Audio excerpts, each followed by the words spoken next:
L'Union africaine ne va pas sanctionner le Burkina Faso. C'est la principale information que l'on retient de la visite du président en exercice de l'UA ce jour au Burkina Faso. Mohamed Ould Abdelaziz a eu des échanges avec le chef de l'État et les acteurs de la transition. Une ébauche de la charte de transition a été remise au chef de l'État. Il s'agit d'un avant-projet de texte qui définit les contours de cette transition. Et puis, polémique autour de la demande de report de la CAN 2015 faite par le Maroc à 24 heures du verdict de la Confédération africaine de football. Plusieurs scénarios se dessinent. C'est le menu de l'actualité dans cette édition. Bienvenue à tous et merci de votre attention. Nous ouvrons ce journal par cet exposé sur l'avancée des pourparlers pour la mise en place d'une transition civile au président en exercice de l'Union africaine. Dans un huis clos, les partis se sont entretenus sur les étapes du retour rapide à l'ordre constitutionnel. Le président Mohamed Ould Abdelaziz ne cache pas son espoir de voir le cas du Burkina Faso servir d'exemple. Ali Doubadini et Simon Gongo. Juste quelques mots et le huis clos commence. Autour du président en exercice de l'Union africaine, les Burkinabés exposent l'avancée des travaux sur la transition. Lorsqu'il prend la parole, Mohamed Abdelaziz dit que l'Union africaine vient accompagner les frères burkinabés. Il a indiqué que l'Union africaine n'était pas venue pour prendre des sanctions ou bien pour répéter qu'il y avait des sanctions, mais surtout pour encourager les Burkinabés à trouver une solution burkinabé tout en accélérant donc le processus. Nous avons compris le message et je pense que toutes les composantes de la société burkinabé qui étaient présentes dans la rencontre ont manifesté leur gratitude à l'endroit du président mauritanien, président en exercice de l'Union africaine. La principale menace est le temps, a dit le président mauritanien. Pour l'opposition, le cas du Burkina doit faire tache d'huile en Afrique. Et il a été dit que si le Burkina Faso réussit sa transition civile, le Burkina Faso deviendra un modèle pour l'Afrique. Et nous disons qu'il faudrait qu'au niveau de l'Union africaine, les textes soient revus pour incorporer dans la charte de l'Union africaine l'obligation pour les chefs d'État de respecter leur constitution et surtout de faire en sorte qu'il n'y ait pas plus de 2 mandats pour chaque chef d'État qui viendrait à arriver au pouvoir. Je pense que si les textes sont clairs comme ça, c'est la démocratie qui sortira renforcée sur le continent. Le chef de l'État burkinabé a dit au président Aziz que l'objectif de l'armée est le retour rapide à l'ordre constitutionnel normal. Le lieutenant-colonel Zida souhaite que la situation au Burkina inspire les autres et permette de faire économie des crises dans les pays africains. À la fin de la rencontre, le président en exercice de l'Union africaine a rencontré tour à tour les religieux, les diplomates et d'autres personnalités pour parler de la situation politique au Burkina. Et avant de reprendre son avion, le président Mohamed Ould Abdelaziz a encore réaffirmé l'engagement de l'UA à soutenir le Burkina Faso pour une sortie de crise paisible. Le président en exercice de l'Union africaine tire les conclusions de ces échanges avec les différents acteurs qui œuvrent pour la transition. Nous l'écoutons au micro de Adama Koulibaly. Notre présence ici au Burkina Faso a été très utile pour nous parce que nous avons appris beaucoup de choses. Nous avons eu des informations fraîches sur la situation qui prévaut actuellement. Et nous pensons que la situation n'est pas aussi compliquée comme le laissent entendre certains. Les Burkinabés sont unis entre eux. Et c'est eux qui ont mis leur pays dans cette situation, mais pour la bonne cause, pour plus de démocratie. Et le pays et eux-mêmes, ils vont sortir de leur pays. L'Union africaine et les institutions et les organisations comme la CEDEAO, l'Organisation des Nations Unies, sont là pour accompagner, pour aider le peuple du Burkina Faso à dépasser ces situations et à aller de l'avant pour plus de démocratie, plus de liberté et encore plus de développement pour le peuple burkinabé. Le président en exercice de l'Union africaine a, dès son arrivée ce matin à Ouagadougou, tenu à rassurer que l'UA ne vient pas sanctionner le Burkina Faso. Le président mauritanien encourage surtout les Burkinabés à trouver une issue favorable à la crise. Aboubakar Sagnon. C'est la première visite du président en exercice de l'Union africaine au Burkina Faso depuis le début de la transition. Mohamed Ould Abdelaziz a été accueilli par le lieutenant-colonel Yacouba Isaac Zida. Le président mauritanien a reçu les honneurs militaires dus à son rang avant de s'entretenir avec le chef de l'État burkinabé dans le salon d'honneur de l'aéroport international de Ouagadougou. L'Union africaine, selon son président, ne va pas sanctionner le Burkina Faso pour l'insurrection populaire qui a conduit au départ du président Compaoré, à l'arrivée de l'armée au pouvoir et aux pourparlers en cours pour une transition civile. L'Union africaine n'est pas venue pour sanctionner le Burkina. Nous sommes venus pour participer à la solution. Et la solution viendra des Burkinabés eux-mêmes. Donc l'Union africaine est là pour les accompagner. Ils ont déjà fait l'essentiel pour davantage de démocratie dans leur pays. Nous ne pouvons que les encourager, que les féliciter à continuer et à terminer le reste du travail dans la tranquillité, la sécurité et la paix sociale. Nous regrettons au niveau de l'Union africaine ce qui s'est passé, les morts, les pertes humaines, nous les regrettons. Au nom de son institution, Mohamed Ould Abdelaziz a présenté ses condoléances aux familles des Burkinabés tombés lors des événements des 30 et 31 octobre. Il a également souhaité un prompt rétablissement aux blessés. Et le groupe de travail chargé de rédiger le projet de charte pour une transition réussie au Burkina Faso a remis ce matin une ébauche de la charte au chef de l'État. Il s'agit d'un avant-projet de texte qui définit les contours de la transition et qui devra être étudié par les autorités pour aboutir à un forum auquel toutes les parties prenantes seront conviées pour des échanges. Nous écoutons ici le porte-parole du groupe de travail. Il est pasteur. Le pasteur Yé s'exprime au micro de Eleonore Ouedraogo Yerbanga. C'est au nom donc de tous ceux qui ont travaillé, notamment donc la société civile, les partis politiques et également les autorités coutumières et religieuses. Nous avons travaillé donc sur une proposition ou un avant-projet de charte de la transition. Et c'est ce document que nous sommes venus simplement remettre aux autorités pour qu'ils puissent en faire bon usage, l'utiliser de manière à ce qu'il y ait un large consensus qui se dégage là-dessus et que ce document puisse être approfondi et servir véritablement de charte de la transition.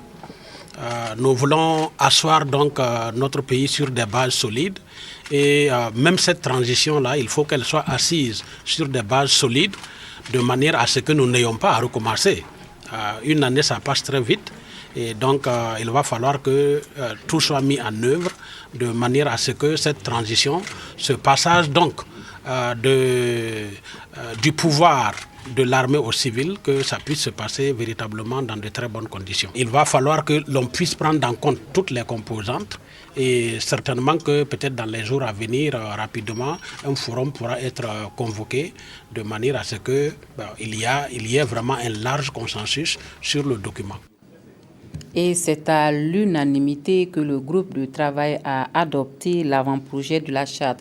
Mais que contient au fait cette charte? La réponse avec Frédéric Étienne Bassenga. Levé à l'unanimité pour approuver leur charte pour une transition politique, démocratique, civile et apaisée au Burkina Faso. En conclave depuis 48 heures, partis politiques, sociétés civiles et autorités religieuses ont examiné et retenu chaque article par consensus, après parfois des débats houleux. Dans ce projet de charte qui comprend 24 articles, les 3 organes qui vont assurer la transition sont définis. Il y a le président de la transition qui sera choisi par un collège de désignation composé de 15 militaires, 15 politiques et 15 membres de la société civile. Ensuite, nous avons un gouvernement dans lequel nous avons dit que ce gouvernement ne devrait pas, outre le Premier ministre, dépasser 25 portefeuilles. Cela pour tenir compte de la nécessité d'aller vite. Parce que dans le cadre de la transition, on ne peut pas réorganiser les ministères, ça va nous faire perdre du temps. Et le gouvernement exerce les prérogatives qui sont celles d'un gouvernement tel que prévu par la Constitution. Et nous disons que les membres du gouvernement doivent avoir des qualités de compétences, être de bonne moralité et avoir la majorité civile. Le troisième organe, c'est l'organe législatif, l'Assemblée nationale de transition. Et cette Assemblée nationale de transition est composée de 90 membres dans lesquels il y a une répartition qui a été faite entre les partis politiques affiliés au CEFOP, 40 membres, la société civile, 30 membres, les forces armées, 10 membres, et les autres partis, 10 membres. C'est ainsi que l'ex-majorité entrera au Parlement de transition à travers une représentation qui lui permettra d'avoir un groupe parlementaire et pourra participer. C'est ça, c'est à ce niveau que l'inclusion pourrait être faite. Contrairement à l'avant-projet de charte, ces députés qui seront choisis pourront prendre part aux prochaines élections, mais les ministres et le président de la transition n'y prendront pas part et cet article n'est pas révisable au cours de la transition. En plus de ces organes, ce projet de charte prévoit des commissions. Nous avons prévu une commission de réconciliation nationale et des réformes, parce que nous pensons qu'il est très important que l'on ait la vérité, la justice et la réconciliation, et que l'on ne promeuve pas l'impunité. Et il y a une commission constitutionnelle, une commission de réforme électorale, une commission des finances publiques et du respect du bien public, et une commission qui nous concerne, une commission de gestion des médias et de l'information. Ce projet de charte sera remis aujourd'hui même aux militaires et une plénière sera organisée très prochainement pour sortir une charte consensuelle devant présider à la transition politique au Burkina Faso. Et les membres des parties prenantes de cette charte se sont exprimés sur le document qui devrait régir la transition au Burkina Faso. Écoutons quelques-uns au micro de Frédéric Etienne Bassenga. Les composantes essentielles du processus, à savoir les partis politiques, la société civile et les autorités religieuses, qui ont été accompagnées par les militaires à un moment donné, viennent d'adopter un avant-projet de charte. Ça montre bien que nous avons travaillé d'arrache-pied pour nous assurer que nous avons un document qui va compléter la Constitution dans cette période transitoire pour la vie de notre pays. Nous avons veillé à ce qu'il y ait une certaine cohérence entre la charte de la transition et puis la Constitution, mais il y a certaines dispositions de la Constitution que nous avons jugées caduques, pour lesquelles nous avons proposé d'autres dispositions. Et il y a des dispositions nouvelles sur lesquelles la société civile a insisté, en particulier la déclaration des biens à l'entrée et à la sortie pour tous les membres des organes de transition. Il faut quand même se féliciter du fait que tous les acteurs puissent s'entendre pour élaborer un minimum qui représente un document très consensuel, je dirais, et qui pourrait nous permettre facilement de rencontrer maintenant les autres acteurs, notamment le chef de l'État et les autres partis, pour voir dans quelle mesure on pourra ensemble gérer les questions relatives à la transition. Les blessés de Bobo Dioulasso ne sont pas en reste dans la chaîne de solidarité envers les victimes de l'insurrection populaire au Burkina Faso fin octobre dernier. Ceux du centre hospitalier universitaire Sorosano de Bobo Dioulasso donc ont reçu la visite d'une délégation des partis politiques de l'opposition du Oué. Une visite accompagnée d'un geste financier qui devrait soulager les victimes. Amadou Lougué. L'insurrection populaire qui a mis fin au pouvoir du président Blaise Compaoré a aussi endeuillé des familles, provoqué d'importants dégâts matériels et occasionné de nombreux blessés à travers le Burkina Faso. Aujourd'hui, les marques de compassion et de solidarité à l'égard des victimes se multiplient. C'est le cas ici des partis politiques de l'opposition du Oué qui sont venus exprimer leur soutien et souhaiter prompt rétablissement aux blessés internés à l'hôpital Sorosano de Bobo Dioulasso. Dès que l'incident est survenu, nous nous sommes mobilisés et nous leur avons apporté d'abord un premier soutien Depuis lors, nous venons vraiment souvent dans l'anonymat auprès des parents pour apporter nos contributions. Et comme nous l'avons dit, les visites ne s'arrêtent pas jusqu'à ce que le dernier malade quitte cet hôpital. Nous serons toujours là à leur côté.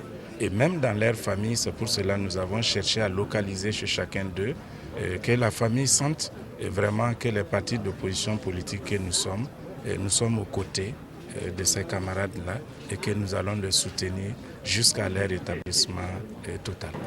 Nous ne pouvons que les remercier du soutien. Le problème qui se pose avec les brûlures, c'est les séquelles.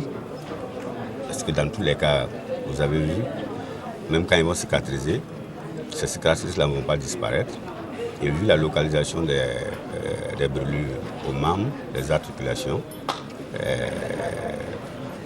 si on ne prend pas garde, ça peut effectivement laisser des séquelles comme des raideurs. Parmi les 5 jeunes encore hospitalisés ici, 3 sont des élèves. La délégation des partis politiques de l'opposition n'était pas seule au chevet des blessés. Le groupe de boulangerie Wen Konta de l'ouest du Burkina offre également aux patients une enveloppe de 250 000 francs CFA, somme qui servira à honorer les ordonnances médicales. Et puis le mouvement du peuple pour le progrès joue sa partition dans ce mouvement de solidarité pour la prise en charge sanitaire des victimes des manifestations enregistrées les 30 et 31 octobre dernier au Burkina Faso. La contribution financière du MPP a été remise au ministère de la Santé cet après-midi même. Aruna Mare Adama Koulibaly. Le mouvement du peuple pour le progrès MPP, solidaire des blessés de l'insurrection populaire des 30 et 31 octobre dernier. Le parti de Rochma Christian Kaboré a offert 1 million de francs CFA pour la prise en charge des victimes. Le MPP se veut un parti de solidarité. Et nous voyons des frères qui sont en difficulté. C'est une occasion de montrer effectivement que nous sommes solidaires avec nos frères. Et nous savons aussi les difficultés quand même que l'État rencontre. C'est vrai que 1 million, ce n'est pas une grande somme, mais ça peut permettre quand même au ministère aussi de faire certaines actions envers ces malades. L'aide apportée par le MPP a été saluée par le département de la santé. Des sentiments de gratitude d'abord à l'endroit du MPP pour ce geste qui vient renforcer les efforts qui sont faits de part et d'autre pour la prise en charge des victimes. Je crois que ce n'est pas le premier geste, c'est un geste encore qui vient renforcer ce qui a déjà été fait et nous tenons à saluer à sa juste valeur et la qualité de ce geste-là. C'est un geste qui va permettre véritablement de renforcer la qualité de la prise en charge des patients que nous avons reçus dans nos structures à l'occasion des manifestations et surtout permettre encore à l'ensemble des structures sanitaires d'être dans un bon environnement de travail pour prodiguer des soins de qualité. Afin de permettre aux différentes structures de soins de bénéficier de ce soutien, une répartition au prorata sera faite de cette enveloppe, a expliqué le secrétaire général du ministère de la Santé. L'usine centrale des huileries du Faso a fait les frais des pillages lors des manifestations. La structure a tout simplement fermé boutique avec pour conséquence plus de 300 personnes au chômage et des dégâts qui se chiffrent au-delà du milliard de francs CFA. Constat sur place avec C. Sylvestre Da. Un silence des cimetières à l'usine Faso-Huileries. Et c'est ainsi depuis le 31 octobre, date à laquelle les pilleurs sont passés par là, laissant derrière eux ruines et désolation. Des bureaux et salles de supervision, aux magasins de stockage, en passant par les ateliers de fabrication et de conditionnement, les cuves et même la mosquée. Tous les compartiments de l'entreprise ont été vidés de leur contenu, produits finis, matières premières et matériel informatique. Le matériel roulant non plus n'a pas été épargné. Des tricycles et voitures ont été emportés ou dépouillés de certaines pièces. Du coup, en termes d'investissement au niveau de l'usine, c'est un départ à zéro. C'est au niveau déjà technique que je maîtrise bien. En milliards, je crois que ça vaut. L'usine à l'arrêt, ce sont plus de 300 travailleurs qui se retrouvent sans emploi et la reprise des activités s'annonce hypothétique. Et lorsque nous regardons l'ampleur des dégâts, on ne peut pas redémarrer, même si nous disposons de moyens, en moins de 5 mois. Ça, c'est le minimum possible. Parce qu'il y a un ensemble de matériel ici qu'on ne peut pas trouver sur place. Il faut les importer de l'Europe ou de l'Asie. Sans l'aide, je ne pense pas que l'usine, de façon autonome, puisse redémarrer cette usine. Faso Huileries est une société à responsabilité limitée, fonctionnelle depuis 2009. Avant d'être contrainte à l'arrêt, l'usine avait une capacité de production de 240 000 litres par jour distribués à travers le Burkina. L'entreprise a également le monopole de certains produits tels que le savon cadeau. Et votre chaîne nationale durement touchée enregistre soutien moral et manifestations de sympathie de part et d'autre. Cet après-midi, ce sont les acteurs de la série Affaires publiques qui sont venus constater l'ampleur des dégâts à la RTB Télé et encourager les agents. Amandine Lalsaga, c'est Sylvestre Da. Des visages bien connus des téléspectateurs. Eux, ce sont les acteurs de la série Affaires publiques, une série produite par la radio-diffusion-télévision du Burkina. Dans les locaux de la télévision nationale, les comédiens ont pu toucher du doigt les dégâts enregistrés à la suite de l'insurrection populaire. Nous sommes là vraiment pour compatir à ce qui est arrivé à la RTB, parce que qui dit affaires publiques dit RTB. La délégation conduite par Adama Kone a d'abord visité la rédaction, ensuite le studio de diffusion et enfin la section archives. Tous touchés par les actes de vandalisme consécutifs à l'insurrection populaire. Surtout les archives. Affaires publiques plaît aux gens. Mais les gens, ils ont tout emporté. Peut-être qu'il y a des épisodes d'affaires publiques dedans. S'ils ne ramènent pas, ça va être difficile qu'on puisse montrer ça aux gens. Donc moi, je demande à tous ceux qui ont quelque chose par devers eux, s'ils peuvent les ramener d'une manière ou d'une autre à la TNB, je pense que ce sera bien. Ce sera un acte patriotique. Auparavant, les comédiens ont été reçus par le directeur de la télévision du Burkina. Alfred Nkema a rassuré ces derniers quant à la reprise bientôt de la série Affaires publiques au grand bonheur des téléspectateurs.